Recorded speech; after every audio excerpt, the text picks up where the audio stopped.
The jab is a staple of most good boxers. In MMA, however, it has long been an underutilized technique, and any time a fighter shows up with a good jab, it tends to really stand out more than it does in boxing, where both fighters are generally savvy with it. And while the level of MMA striking is always and will always be improving, it is still an underutilized technique that has many uses. One of the most common uses is to establish or maintain range and distance. It allows a fighter to find his range and feel his opponent out without overcommitting.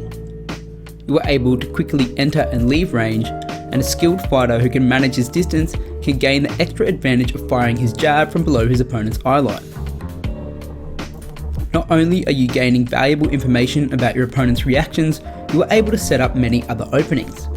Like here, where Bobby Knuckles has seen Romero double cover his jab multiple times and begins coming around with the left hook looking for a gap. Or here, where he sticks Romero's guard to his head with the jab before ripping the open body.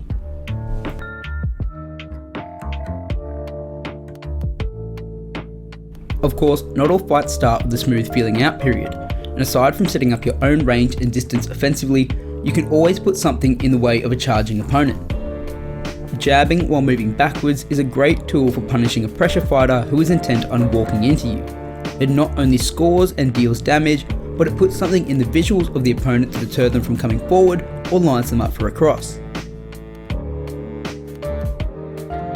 Usman's performance over Burns is one of the most recent examples of the jab dominating a fight, and if you're not a casual, you'll remember this line from Trevor Whitman. You're a champion because you jab.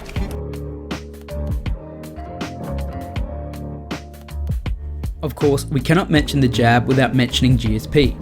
GSP famously battered Josh Koscheck with his jab in their rematch in this now famous example.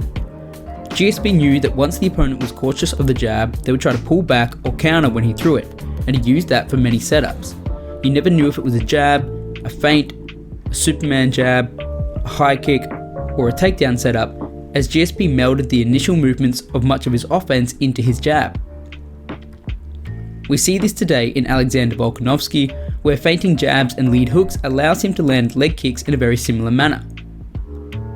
If you can force an opponent's head back with your jab or feint, and then blast the left behind inner thigh, then it's a great way to set up a strike from safety. And it's also a great way for the low kick to be set up.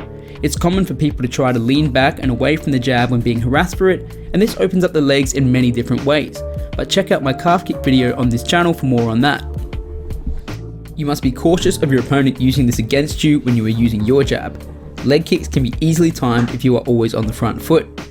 You must also be aware of the counter cross or overhand right when heavily employing a jab. With the small gloves, it's extremely difficult to just guard properly, and a well-timed punch over your jab when not expecting it could be game over. This is not even scratching the surface on the complexity and use of the jab, but I like to keep it short, and even though I could talk forever, I hope this short few minutes has been enjoyable, and thanks for watching, and please leave a comment and subscribe if you enjoyed.